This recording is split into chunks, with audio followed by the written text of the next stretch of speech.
I'd like to show my appreciation to the President for his appointment.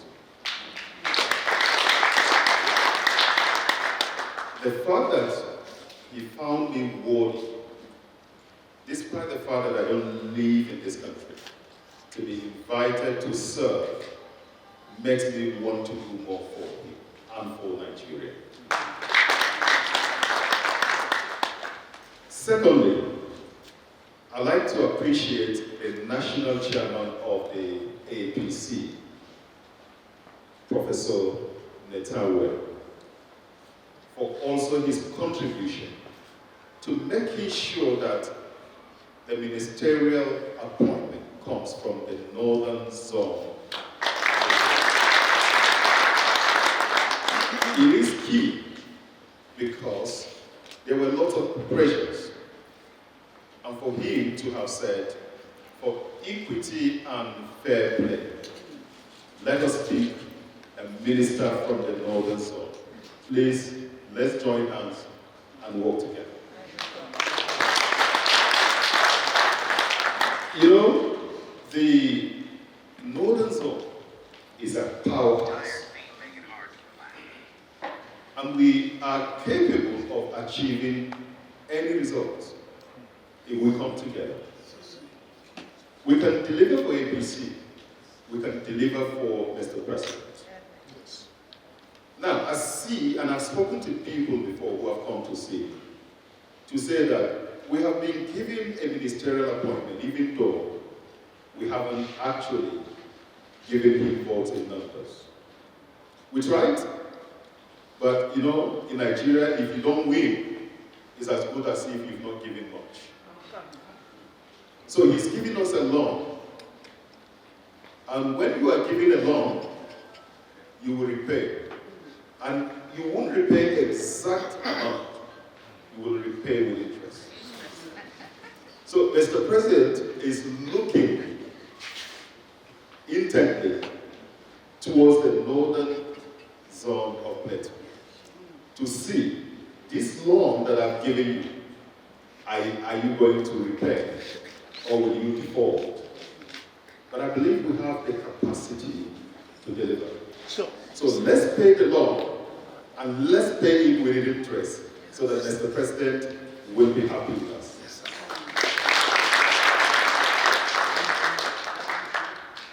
Again, following my introduction, I also want to tell you what I have been doing.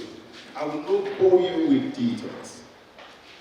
In the last 7 to 8 weeks following my appointment.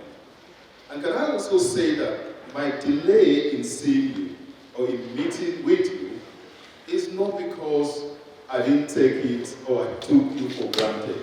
No. The delay was because I needed to establish foundation. Because I want to believe that as your son, what you're looking for is delivery. So that we can deliver for Mr. President and for Nigerians. So I concentrated in just laying that solid foundation. As I addressed the State Expo earlier, I said, Nigeria, approximately, we have 230 million people living in this country. And out of that number, we have 63% that are multidimensionally poor. Poverty, in different dimensions. 63%. By way of the definition, a poor person, as per international definition, is someone who does not have a disposable income equating to $2.15, which is about $3,500.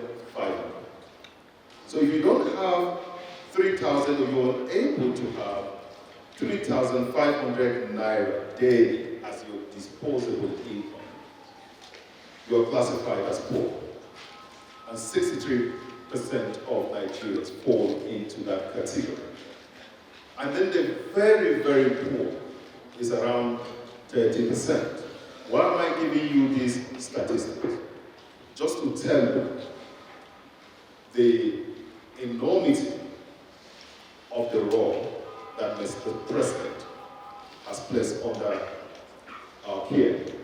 So we're meant to make a dent in that statistic, to ensure that we drive down poverty, to ensure that we're there to respond to emergency situations by providing humanitarian needs. But one thing I can assure you of is that in the last 7 to 8 weeks, we have looked at the ministry and we have repositioned the ministry, building on the foundation that our dear national chairman laid. We have been able to come up with clear policies that once we start to implement, it will make an impact. Our desire is to see a country where no man, no woman is left behind. And I forgot to tell you that we have to also craft policies that will help us address the over 20 million out of school children. And what I continue to argue, be it at the federal government or whoever I discuss with, is today, and Plateau has had its own share of the problem, insecurity. But you know that the major driver of insecurity in our country today is poverty level. A country where you have a lot of people that can be recruited easily by bandits, by terrorists, and people who don't mean well for our country is a recipe for disaster. So for us to get grip, to have a firm grip of security situation in Nigeria, we've got to drive down a poverty level. So I'm here assuring you that as your son, I want to make you proud by delivering. So let's join hands together and let's work together. Let's reclaim our pride position in Plateau. And I'm sure when we do that, we will have a lot of patronage. Because the president won't have any excuse than to patronize because we have actually delivered.